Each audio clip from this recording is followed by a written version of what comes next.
My name's Cliff. I'm a multi-instrumentalist. My name's Matt. I'm the vocalist, lyricist, and play cornix in Galdorcraeft. My name's Sean. I'm a hand drummer and percussionist for Galdorcraeft. My name's Marie. I play the strings and I also hit things. I'm Reese. I am drums and percussion. The name Galdorcraeft, it literally means creating magic through sound or chanting.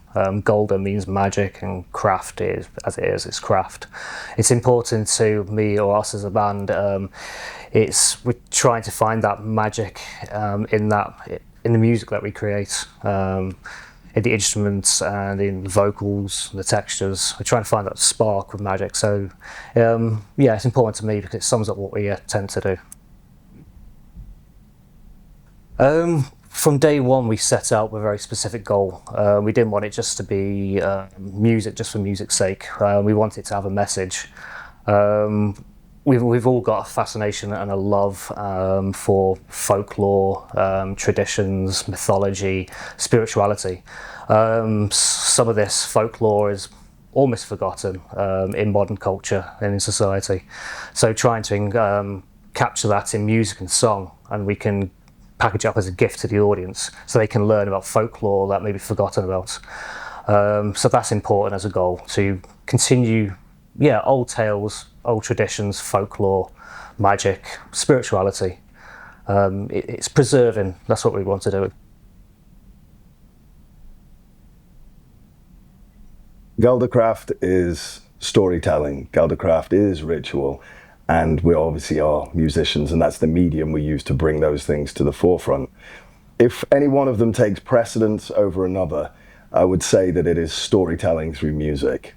We are taking folklore, history, myth, legend, and trying to distill it into a digestible chunk, something that a person can take with them and learn about things and preserve things using the medium of music.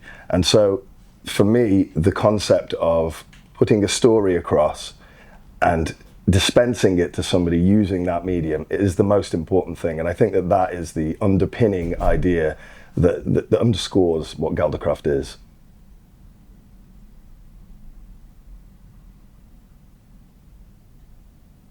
All of those play a major role in what we do. But in terms of an order, creative interpretation has to be the primary driver. We are not historians, we are not linguists, we are not people who want to say that we're giving you an exact of anything. That would be disingenuous. What we are doing is taking the inspiration from history, we're taking the inspiration from the spiritual practices as we understand them, and reinterpreting them in a way that somebody who lives in the modern world and has a heavy, busy, hectic life, that they can understand that, because we don't live in the same way as those people did in the past. So it would be disingenuous of us to pretend that it is, completely historically accurate. It's not. It's always been a modern inspiration or modern retelling using the inspiration of the past and its practices.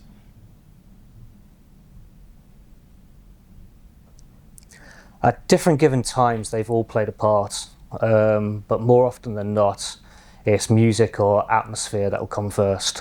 Sometimes we'll have a topic or feel in mind that we want to work with, and then we'll try and capture that feeling through rhythm and sound and atmosphere and build upon it.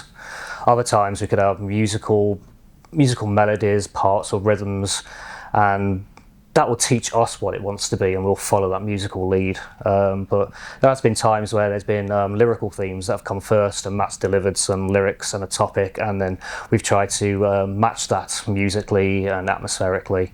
Other times I'll have a topic, or Marie will have a topic in mind, and then we'll build around it and try and find the atmosphere to it, and then we'll deliver it to Matt, and then we'll bounce the track back and forth until it's where we want it to be.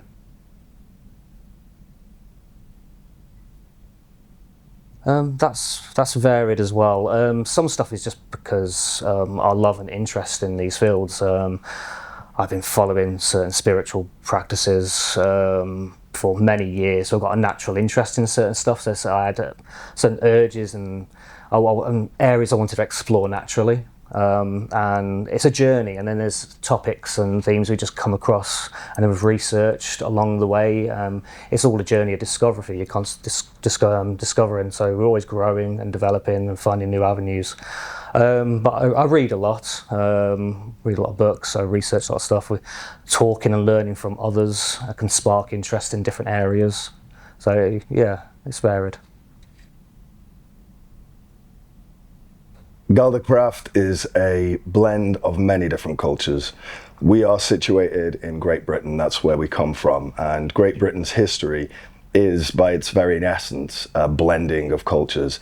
So we have the Celtic cultures, which are obviously native to the land. We have the Anglo-Saxon culture, obviously coming from the Germanic background, and we have the visitors which came over and shaped and changed our landscape beyond measure, which is obviously the Vikings. All of those three cultures blended together makes something completely unique in the world, and we take inspiration from all of those places, both in the language, the instrumentation, the sounds, and hopefully the thought patterns that we're trying to take and snatch from those places and understand in our modern way and put that into the music. So yeah, all three of those, but in a special blended way.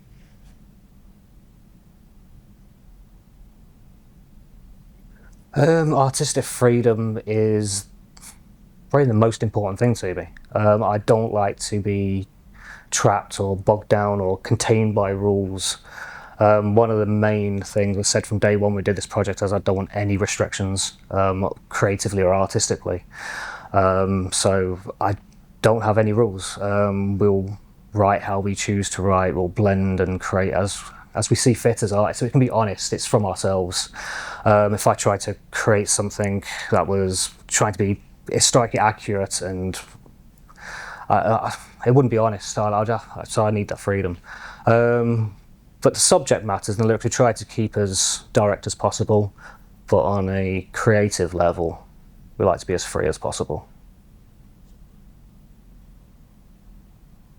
Spoken sound and chanting is ostensibly the backbone of what the lyrics and the vocals in Galdorcraeft is.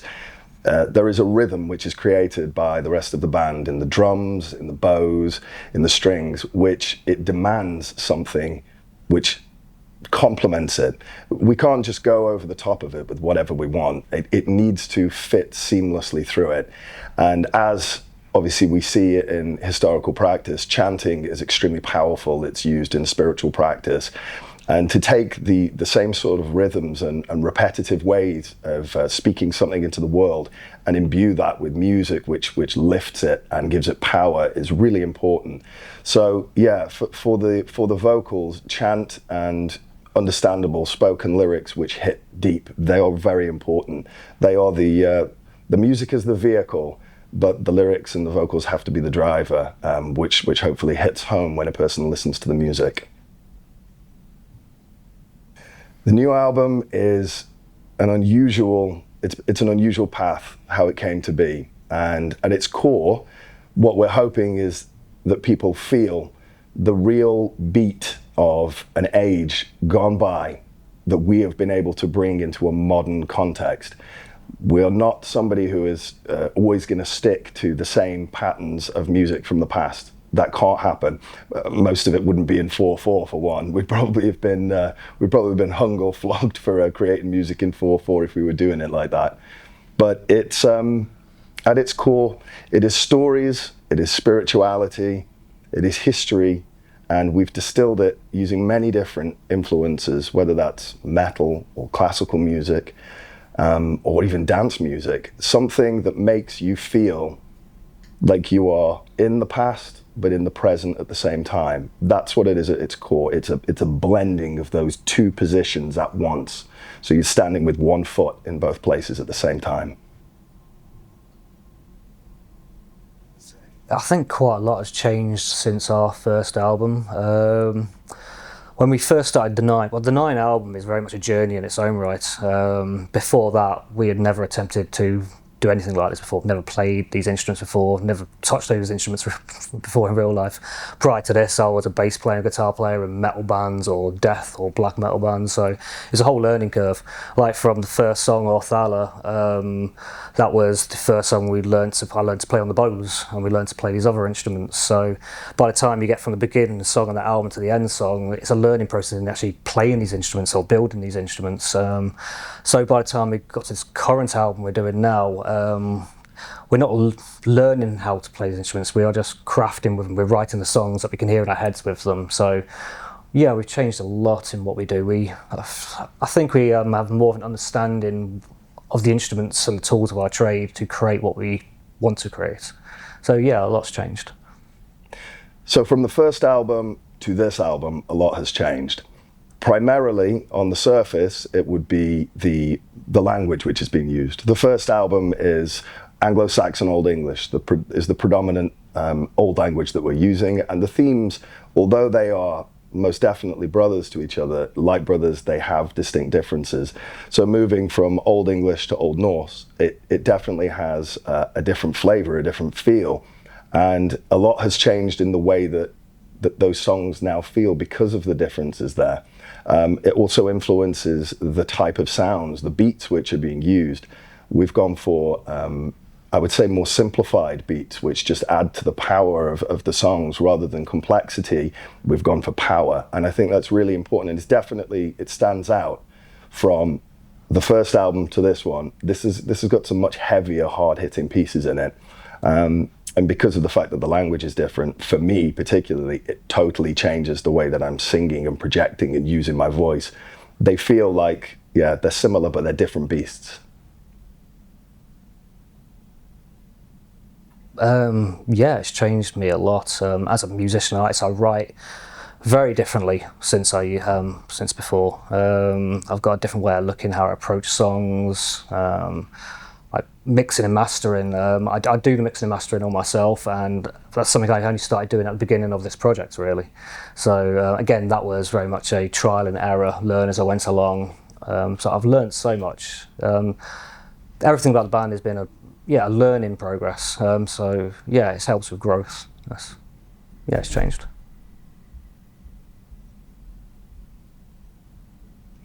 I want the heartbeat of the songs to remain with them after the song is finished. I want that song to resonate inside their heads and to carry the essence of what creates the songs with them.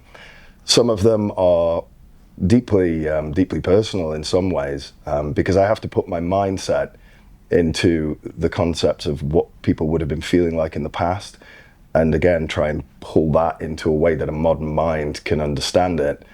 So I want the lyrics and the themes to resonate with people, but I want that music to be carried forth, and I would like them to hear the genuine passion which is there. We approach all of our projects with the utmost respect for what it is that we're attempting to work at, and that's something which is really important to us, to feel that there is genuine respect and care which is being given to the subject matter, because it matters to so many different people.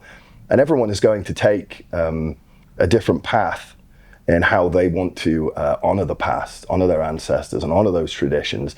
This is our way of honoring that. So yeah, that they come away from it feeling that we have been respectful and creative and tried to breathe new life into something which is, yes, it's gone, but it's not dead. It's in all of us now. And maybe it reignites that. That's what I would like people to take. I agree. I would like people to, once they've listened to it, to come back and return and listen to it again, or even, spark something where they might want to look into certain spiritual themes or certain historical themes themselves, or spark their interest, and like I said, reignite what we've, Reignition. Yeah. Check out Galdorcraeft's new album, which is called Rhythm of Crows. It's going to be available on all streaming platforms, and it is an absolute treat for your ears. Go and listen to it now.